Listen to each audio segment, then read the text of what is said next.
Саламатсыздар, урматтуу радио окуучулар, кутмандуу күнүңүздөр менен Парламент радиосунда күндүн тартибинде программасы. Бүгүн студияда мейманда Жогорку Кеңештин депутаты, агрардык саясат, суу ресурстары, экология жана регионалдык өнүктүрүү боюнча комитеттин төрагасы Аманкан Кенжебаев. Саламатсызбы? Саламатсыздар. Бүгүн жалпы жыйында каралган маселелердин ичинде сүттүн баасына тиешелүү болгон токтом долбоору болду. Буга чейин бул маселе мыйзам деңгээлинде алынып чыкты эле. Эмне себептен мындай макамы жагынан өзгөрүүлөр болуп кетти? Саламатсыздар да өзү бул эми биринчиден биз муну Акылбек Тогузбаевич Түмөнбаев мыйзам катары алып чыкты эле. 3 окуудан өткөзүп президенттин кол коюусуна жөнөтүлгөн, бирок президенттин каршылыгы менен кайра келип түшкөн бизге, Жогорку Кеңешке. Ошонун негизинде былтыр биз комиссия түздүк элек. Комиссия 6 ай 7 айдан бери чогуу иштедик, бирок мындай тил табыша алган жокпуз да бул маселе боюнчачы. Бизге бир олуттуу дыйкандарга же ушу сүттү өндүрүүчүлөргө бир жакшы нерсе алып келген жок өкмөтчү. Айла кеткенде анан бүгүнкү күндө ушу Жогорку Кеңеш токтому менен азыр өкмөткө тапшырма берип жатабыз. Ушуну кайра ойлоп чыгарып, ушуну иштекеле депчи. Бул маселе эмнеден көтөрүлүп жатат? Бул маселе жыл сайын ушу жазгы келгенде мал жайлоого чыкканда, көкчөп чыкканда деп кыргызча айтайынчы, көкчөп чыкканда сүттүн жирности азаят дагы, майлуулугу азаят дагы, анан сүттүн баасы түшүп кетет да, кышында сүттүн баасы көтөрүлүп кетет. Биз башында ойлогонбуз, өкмөт тарабынан ушул 2 баа коюп берсе жакшы болот деп ойлогонбуз. Теги кышкы малга 1 бааны коюп, анан жазында ушу дагы 1 бааны, ылдыйратылган бааны коюп берсе дегенбиз. Бирок бизге өкмөт андай сунуш киргизген жок. Ошон үчүн бүгүнкү күндө тапшырма берип жатабыз. Ушу сүттүн баасын карап чыккыла деп. Анткени бизге көптөгөн каттар келет. Мен эми агрардык комитет болуп биз баягы элге чыкканда элден уккан маселебиздин баары эле ушул. Анткени айыл чарбасында бүгүнкү күндө ошо айылдарда сүт менен оокат кылган биздин апалар, эжелер, жеңелер бар. Ошолордун маселеси жыл сайын көтөрүлө берет да. Эми ошон үчүн бир баага келишибиз керек болуп турат да. Өкмөткө мына токтом менен азыр кабыл алып бердик. Эми токтом менен өкмөт өзүнүн оюн, пикирин айтат деп ойлойбуз азыр. Бирок накталай сүт түрүндө эле иштетпестен, аны кайра иштетип башка азыктын түрүнө айландыруунун да кандай бир ыкмалары сунушталса болот бекен? Сунушталса болот. Биз ошол сунушту күткөнбүз. Сүт өндүрүүчүлөр мына бүгүнкү күндө биз сүт Кыргызстанда 123% өндүрөбүз сүттү. Ошонун 23%ын биз жана экспорттоп атабыз. Былтыр экспорт көбөйдү. Былтыркы жылга биз мына салыштырмалуу бүт данныйлардын баарын алдык. Экспортко сүт кетип атат. Казакстанга, Россияга, анан былтыр 4 доогу өтүздүк. Бул Ташкент, Өзбекстан менен доогу өтүздүк да. Эмне үчүн бул маселе келип чыкканда бир нерсе айтып кетейинчи. Мына жайында сүттү түшүрөбүз, бирок ошол эле магазинде, гипермаркет дейбизби, супермаркет баа ошол гана бойдо турат да. Эл бизден сурап атат, эмне үчүн анда силер тиги магазинде баасын түшүрбөйсүңөр деп атат да. Ошон үчүн биз былтыр дагы бир мыйзам кабыл алып бергенбиз. Бул жерде жанагы ортомчулар дейинчи, сүт чыккандан кийин продукция келип, жана фирмалар таратат. Ошол таратканда алар өзүнүн услугасын кошот экен. Андан кийин жана гипермаркет, супермаркет ошонун үстүнкү рядына койсо, ал дагы 10-13% тиги бааны кошуп атат экен да сүткөчү. Ошон үчүн биз былтыр мыйзам менен кабыл алып бергенбиз, 5%дан ашырмагыла деп туруп, гипермаркет, супермаркеттерге мындай бааларды коюп бергенбиз.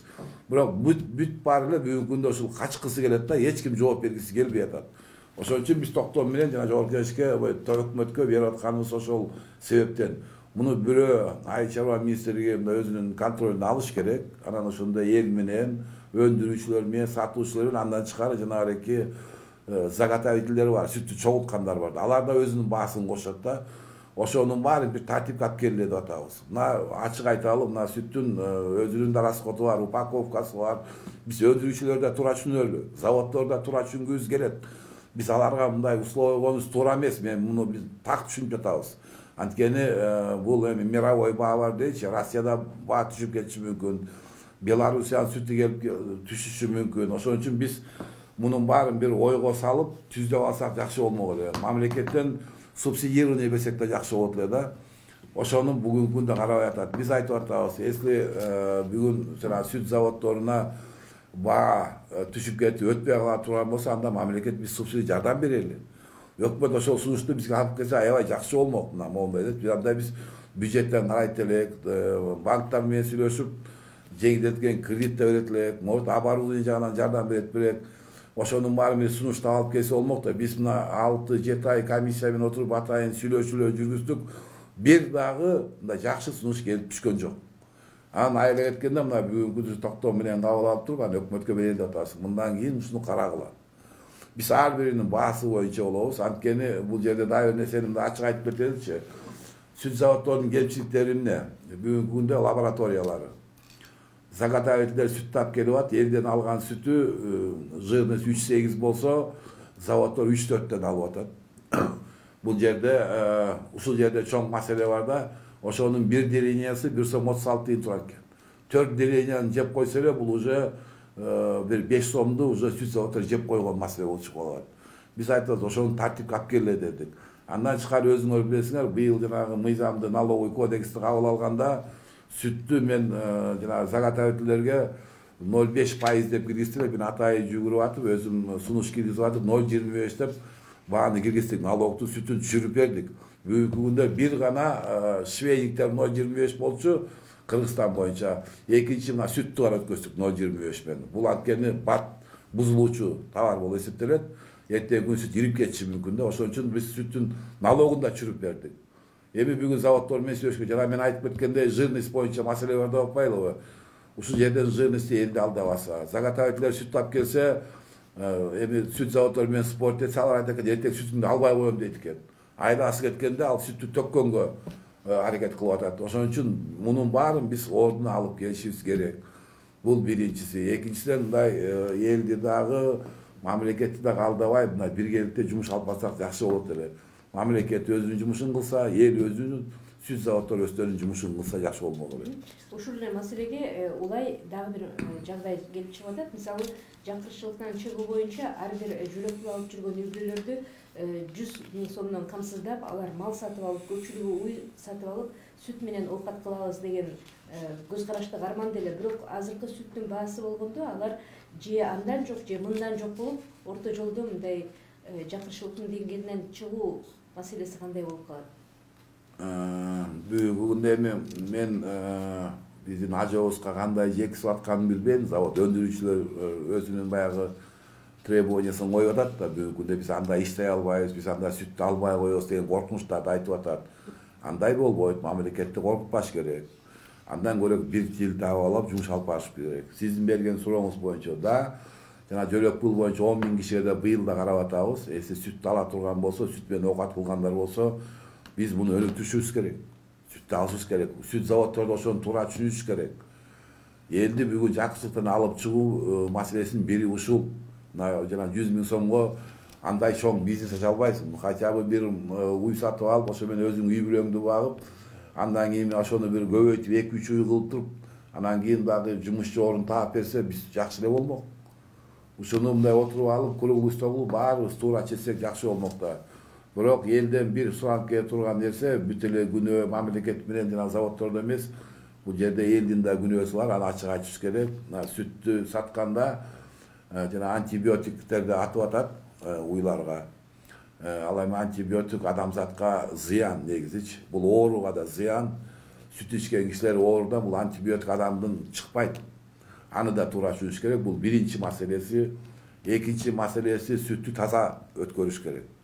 Кээ бир жерлерде апалар жеңелерибиз суу кошуп койгон жери бар. Үстүнөн каймагын ажыратып алган күндөр бар. Бул нерседен да качышыбыз керек. Если бизге мамлекет бизге мындай встречага келсе, завод встречага келсе, биз эл дагы ошол встречага барышыбыз керек. Баарыбыз так актай иштешибиз керек. Бирибизди алдаганыбыз болбойт. Сүттүн баасын түшүрүп, анда эл эмне кылып атат? Жанагы 10 литрге 1 литр суу кошуп коюп атат. Эртең каймагын алып коюп атат. Кээде ириген сүттү дагы өткөзүп коюп атат. Бул дагы ичинен туура эмес да. Ошон үчүн баарыбыз тең бирибизди туура түшүнүп, анан туура жумуш алып барышыбыз керек. Мындай бирибизге сын такканын токтотуп, мындай туура жумушту алып барсак болмок. Мен бүгүнкү күндө ойлоп атам, эми биз бүгүн токтомду кабыл алып бердик. Өкмөт өзүнүн бир чечимин кабыл алар.